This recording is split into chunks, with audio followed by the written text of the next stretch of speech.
ನಮಸ್ಕಾರ. ನಾಡು ಸಿಗ್ಲಿ ಬಶ್ಯಾ, ಗದಗ ಜಿಲ್ಲಾ ಲಕ್ಷ್ಮೇಶ್ವರ ತಾಲೂಕು ಶಿಕ್ಷಣ ಗ್ರಾಮದ ಸಿಗ್ಲಿ ಬಶ್ಯಾ. ನಾನು 2:30 ಇವತ್ತು ಮಧ್ಯಾಹ್ನ 2 ಗಂಟೆಗೆ ಪಿರಿಯಾಪಟ್ಟಣದಿಂದ ಮಾರ್ಗವಾಗಿ ಸಿಗ್ಲಿ ಬಶ್ಯಾ, ಪಿರಿಯಾಪಟ್ಟಣ ಮಾರ್ಗವಾಗಿ ಬೆಟ್ಟದಪುರ, ಆಮೇಲೆ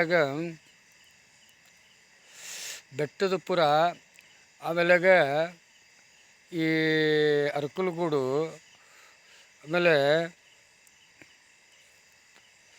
ಹಾಸನ, ಆಮೇಲೆ ಬೇಲೂರು, ಆಮೇಲೆ ಚಿಕ್ಕಮಗಳೂರು, ಕಡೂರು, ಆಮೇಲೆ ದಾವಣಗೆರೆಯಿಂದ ಬ್ಯಾಡಗಿಯಿಂದ ಈಗ ಸುಮಾರು ಬ್ಯಾಡಗಿಯಿಂದ ಒಂದು 3 ಕಿಲೋಮೀಟ್ರ್ 4 ಕಿಲೋಮೀಟ್ರ್ ಇರ್ಬೋದು.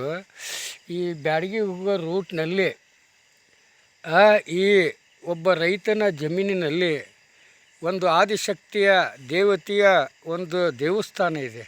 ಅದು ಮಾರಿಯಮ್ಮ, ಕರಿಯಮ್ಮ, ದುರ್ಗಮ್ಮ, ದ್ಯಾಮವ್ವ, ಉಡ್ಸವ್ವ, ಚೌಡವ್ವ, ಯಾವ ಹೆಸರು ಗೊತ್ತಿಲ್ಲ, ಒಟ್ಟು ತಾಯಿ ದೇವಸ್ಥಾನ ಇದೆ. ರಾತ್ರಿ ಕಮ್ಮಿ ಅಂದ್ರೆ ಒಂದು 1:30-2 ಗಂಟೆ ಆಗಿರ್ಬೋದು.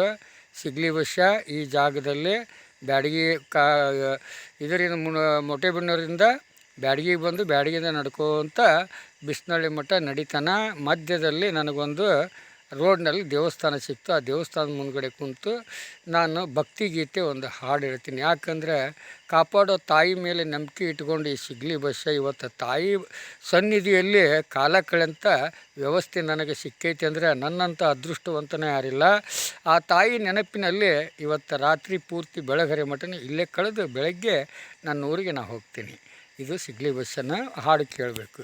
ಬಾ ಶಂಕರಿ ಅಭಯಂಕರಿ, ಹೇ ಬಾ ಶಂಕರಿ ಅಭಯಂಕರಿ, ಬಾದಾಮಿ ಬನಶಂಕರಿ,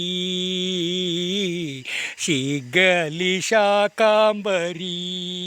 ಬಾ ಶಂಕರಿ ಅಭಯಂಕರಿ, ಬಾದಾಮಿ ಬನಶಂಕರಿ, ಸಿಗಲಿ ಶಾಕಾಂಬರಿ. ದುರ್ಗಮ್ಮನಿ ದ್ಯಾಮವ್ವನಿ, ಹೇ ದುರ್ಗಮ್ಮನಿ ದ್ಯಾಮವ್ವನಿ, ಉಡುಚವ್ವ ಚೌಡವ್ವ ಮಾತಂಗಿನಿ, ನನ್ನ ಹಡೆದವ್ವನಿ. ಬಾ ಶಂಕರಿ ಅಭಯಂಕರಿ, ಬಾದಾಮಿ ಬನಶಂಕರಿ, ಸಿಗಲಿ ಶಾಕಾಂಬರಿ. ಹುಲಿಗಮ್ಮನಿ ರೇಣುಕನಿ, ಹೇ ಹುಲಿಗಮ್ಮನಿ ರೇಣುಕನಿ, ಹೊರನಾಡ ಅನ್ನಪೂರ್ಣೇಶ್ವರಿನಿ, ಸಿರಿಸಿ ಮಾರಮ್ಮನಿ. ಬಾ ಶಂಕರಿ ಅಭಯಂಕರಿ, ಬಾದಾಮಿ ಬನಶಂಕರಿ, ಸಿಗಲಿ Shakambari. All Karnataka 7 central jail ಸುತ್ತಿ ಬಂದು ರಾತ್ರಿಯೆಲ್ಲ ಕಳ್ತನ ಮಾಡಿ ಹಗಲೆಲ್ಲ ಮನೆಯಲ್ಲಿ ಮಲ್ಕೊಂಡು ಇವತ್ತು ಕಳ್ತನ ಬಿಟ್ಟು 15 ವರ್ಷ ಆಗಿ ಇವತ್ತು ನನ್ನ ಮೇಲಿದ್ದಂಥ ಪೊಲೀಸ್ ರೆಕಾರ್ಡ್ನಿಂದ ತೆಗೆದು ಹೊರಗೆ ಹಾಕಿ ಇವತ್ತು ರಾಜಕೀಯ ಮಾಡ್ಬೋದು, ಸ್ವತಂತ್ರವಾಗಿ ರೋಡ್ನಲ್ಲಿ ನಡಿಬೋದು. ಸಿಗ್ಲಿ ಬಶ್ಯಾ ಬ್ಯಾಂಕ್ ಮುಂದೂ ಮಕ್ಕೋಬೋದು, ಇವತ್ತು ಟವರ್ ಮೇಲೇನು ಮಕ್ಕೋಬೋದು. ಇಂಥ ತಾಯಿಯ ಸನ್ನಿಧಾನದಲ್ಲಿನೂ ಕಾಲ ಕಳಿಬೋದು. ಯಾಕಂದರೆ ಹಗಲಿ ನಿದ್ದೆ ಬರೋಂಗಿಲ್ಲ, ರಾತ್ರಿ ನಿದ್ದೆ ಮಾಡೋಂಗಿಲ್ಲ. ನನಗೆ ಏನು ನಡಿಬೇಕು, 10 ಕಿಲೋಮೀಟ್ರ್ ನಡಿಲಿಲ್ಲ ಅಂದರೆ ಈ ಸಿಗ್ಲಿ ಬಶ್ಯನಿಗೆ ನಿದ್ದೆ ಬರೋಂಗಿಲ್ಲ. 10 ವಿಡಿಯೋ ಮಾಡಿ ಪ್ರಜೆಗಳಿಗೆ ಜಾಗೃತಿ ಮೂಡಿಸಿದರೆ ನನ್ನ ಮನಸ್ಸಿಗೆ ನೆಮ್ಮದಿ ಸಿಗುತ್ತೆ. ಆದ್ದರಿಂದ ನನಗೆ 24 ಗಂಟೆನೂ ಹಗಲ ಇದ್ದಂಗೆ. ಯಾಕಂದ್ರೆ ಅಮಾಸಿನ ಹುಣ್ಣಿಮೆ ಮಾಡಿದಂಥ ಶರೀಫನ ಮಗ ನಾನು, ಜಗತ್ತಿಗೆ ಜಗದ್ಗುರು ಗೋವಿಂದ ಭಟ್ಟರ ಮಗ ನಾನು, ಅವಧೂತ ನಾಗಲಿಂಗನ ಮಗ ನಾನು, ಗರಗದ ಮಡಿವಾಳನ ಮಗ ನಾನು. ಅದೇ ಥರ ಸಂತ ಶಿಶುನಾಳ ಶರೀಫ ಶಿವಯೋಗಿ ಗೋವಿಂದ ಭಟ್ಟ ಕಾದರ್ಲಿಂಗ ದೀನ್ ಫಕೀರ ಅಷ್ಟೇ ಯಾಕೆ ಶರಣಬಸಪ್ಪನ ಮಗನೂ ಹೌದು ನಾನು. ಅನ್ನ ತಿಂದು ಬದುಕು ಬಶ್ಯ ನಾನು. ಇವತ್ತು ಈ ಜಗತ್ತಿನಲ್ಲಿ ತಾಯಿ ಮುಂದೆ ಸತ್ಯ ಹೇಳ್ತೀನಿ, ನಿನ್ನ ಮಕ್ಕಳು ಇವತ್ತು ಈ ಒಂದು ಕಲಿಯುಗ ಬುದ್ಧನ ಇತಿಹಾಸದೊಳಗೆ ದನ ತಿನ್ನೋರು ಹುಟ್ಕೊಂಡಿದ್ದಾರೆ, ಹಂದಿ ತಿನ್ನೋರು ಹುಟ್ಕೊಂಡಿದ್ದಾರೆ, ಇವತ್ತು ಸತ್ಯ ಹಣ ತಿನ್ನೋರು ಜೀವನ ಮಾಡ್ತಾಯಿದ್ದಾರೆ, ಅನ್ನ ತಿನ್ನೋರು ಹುಟ್ಕೊಂಡಿದ್ದಾರೆ. ನಾವು ಬಸವಣ್ಣನ ಕಾಯಕವನ್ನು ಮುಂದಿಟ್ಟುಕೊಂಡು ನಡಿಬೇಕಾದಂಥ ಕಾಯಕ ನಮ್ಮದು. ನಾನು ಸನಾತನವನ್ನು ಮೊದಲು ಗೌರವ ಕೊಡ್ತೀನಿ. ಯಾಕಂದರೆ ಇವತ್ತು ನಮಗೆ ಸನಾತನ ಸತ್ಯನೋ ಸುಳ್ಳು ಅನ್ನೋದು ನನಗೆ ಮುಖ್ಯವಲ್ಲ, ನಮ್ಮೆಲ್ಲರಿಗೂ ಮುಖ್ಯವಲ್ಲ. ಸತ್ಯುಗದಲ್ಲಿ ಸತ್ಯ ಹರಿಶ್ಚಂದ್ರನ ಇತಿಹಾಸನೂ ಇಲ್ಲೇ ಬಿಟ್ಟು ಹೋಗಿದ್ದಾರೆ. ಅದೇ ರಾಮಾಯಣದಲ್ಲಿ ಶ್ರೀರಾಮಚಂದ್ರನ ಇತಿಹಾಸನೂ ಇದೇ ಒಂದು ಕಲಿಯುಗದಾಗ ಮೂಡಿ ಬಂದೈತಿ. ಅದೇ ಥರ ಮಹಾಭಾರತದಲ್ಲಿ ಆ ಶ್ರೀಕೃಷ್ಣ ಪರಮಾತ್ಮನ ಇತಿಹಾಸನೂ ನಾವು ಪೂಜಿಸ್ಕೊಂಡು ಬಂದಿದ್ದೀವಿ. ಈ 3 ಯುಗಗಳನ್ನು ಈ ಕಲಿಯುಗದಾಗ ಹಾಕಿ ಬುದ್ಧ, ಬಸವಣ್ಣ ಮತ್ತು ನಮ್ಮ ಅಂಬೇಡ್ಕರ್, ಈ ಕರ್ನಾಟಕದ ಸಿದ್ದರಾಮಯ್ಯ ಇವ್ರನ್ನ ಹೊರತುಪಡಿಸಿದ್ರೆ ಈ ಸಿಗ್ಲಿ ಬಸ್ಯ ಬೇರೆ ಯಾರಿಗೂ ಸಲ್ಯೂಟ್ ಹೊಡೆಯಂಗಿಲ್ಲ. ಇದು ಸಿಗ್ಲಿ ಬಸ್ಸನ ಕಾಣಿಕ.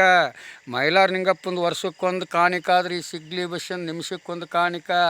ಮೈಲಾರಲಿಂಗಪ್ಪಂದು 7 ಕೋಟಿ ಜನಕ್ಕೆ ಅರ್ಥ ಆದರೆ ಈ ಸಿಗ್ಲಿ ಬಸ್ಸಂದು 140 ಕೋಟಿಗೂ ಅರ್ಥ ಆಗಂಥ ಜಾಗೃತಿ ಕೊಡೋಂಥ ಜಾಗೃತಿಗಾರ ನಾನು. ದುಡಿಲಾರ್ದ ಜೀವನ ಮಾಡ್ತೀನಿ, ಟಿಕೆಟ್ ಇಲ್ದ ಪ್ರಯಾಣ ಮಾಡ್ತೀನಿ, ಜೋಳಿಗಿಲ್ದನ ಹೋಳ್ಗೆ ಊಟ ಮಾಡಿ ಎಲ್ಲ ಲಿಂಗ ಒಂದೇ ಲಿಂಗ ಆ ಮುಗುಳು ಕೊಡು ಮುತ್ಯಾನ ಮಗ ಆಗಿ ನಡಿತೀನಿ. ಯಾಕಂದರೆ ಇವತ್ತು ಹಗಲು ರಾತ್ರಿ ನನಗೆ ನೆಮ್ಮದಿ ಇಲ್ಲ, ಸಮಾಧಾನ ಇಲ್ಲ. ಜನರು ಜಾಗೃತರಾಗಬೇಕು. ಇವತ್ತು ಈ ದೇಶ ಕೆಡ್ತಾ ಇರೋದು ಯಾರಿಂದ? ಯಾರಿಂದ? ಇವತ್ತು ರಾಜಕಾರಣಿಗಳಿಂದ ಕೆಡ್ತಾ ಇದೆ. ಬುದ್ಧಿ ಅದೇ ಕಾನೂನಿಂದ ಕೆಡ್ತಾ ಇದೆ, ಅದೇ ಥರ ಕಾರ್ಯಾಂಗದಿಂದ ಕೆಡ್ತಾ ಇದೆ, ಅದೇ ಥರ ಪ್ರಜಾಪ್ರಭುತ್ವದ ಪ್ರಜೆಗಳಿಂದ ಕೆಡ್ತಾ ಇದೆ, ಮಾಧ್ಯಮಗಳಿಂದ ಕೆಡ್ತಾ ಇದೆ. ಆದರೆ ಪ್ರಜಾಪ್ರಭುತ್ವದ ಪ್ರಜೆಗಳಲ್ಲಿ 160ರಷ್ಟು ಅಮಾಯಕರು ಇವತ್ತು ಕಾನೂನಿನ ಜ್ಞಾನ ಗೊತ್ತಿಲ್ಲದವರು ನ್ಯಾಯವಾಗಿ ಬದುಕ್ತಾ ಬಂದಿದ್ದಾರೆ. ಆದರೆ ಬುದ್ಧಿವಂತರು, ನನ್ನಂಥ ಬುದ್ಧಿವಂತರು, ಭ್ರಷ್ಟಾಚಾರಿಗಳು, ಲಂಚಕೋರರು, ಇಂಥ ದುಷ್ಟ ಅಧಿಕಾರಿಗಳು, ರಾಜಕಾರಣಿಗಳು, ಇಂಥ ಒಂದು ಎಷ್ಟೋ ನ್ಯಾಯಾಧೀಶರು ತಪ್ಪು ಮಾಡಿ ಜೈಲಿಗೆ ಹೋಗಿ ಬಂದಂಥ ಇತಿಹಾಸ ಐತಿ.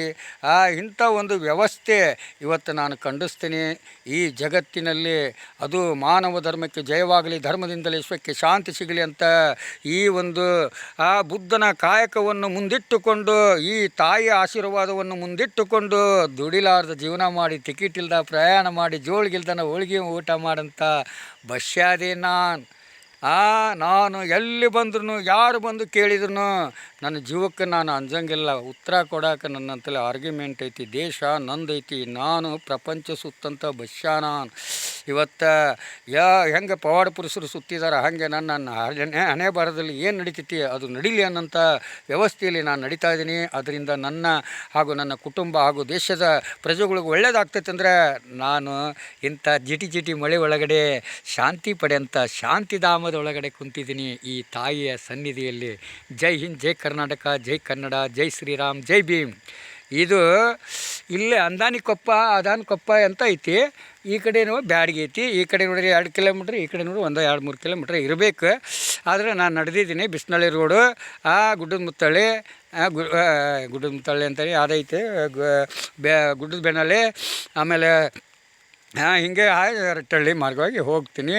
ನನಗೆ ಯಾವತ್ತೂ ಯಾರ ಬಗ್ಗೆನೂ ನನಗೆ ಭಯ ಇಲ್ಲ, ನನ್ನ ಬಗ್ಗೆ ಯಾರೂ ಭಯ ಪಡೋಂಥ ಅವಶ್ಯಕತೆಯೂ ಇಲ್ಲ. ನಾನು ಅನ್ನ ತಿಂದು ಬದುಕಂಥ ಬಶ್ಯ. ನನಗೆ ದುಡ್ಡು ಬೇಡ, ಬಂಗಾರ ಬೇಡ, ನೆಮ್ಮದಿ ಬೇಕು. ಅದಕ್ಕೋಸ್ಕರ ಈ ಸಿಗ್ಲಿ ಬಶ್ಯ, ನಿಮ್ಮೆಲ್ಲರ ಪ್ರೀತಿಯ ಸಿಗ್ಲಿ ಬಶ್ಯ ಆಗಿದ್ದೀನಿ. ಜೈ ಹಿಂದ್, ಜೈ ಕರ್ನಾಟಕ, ಜೈ ಕನ್ನಡ, ಜೈ ಶ್ರೀರಾಮ್, ಜೈ ಭೀಮ್.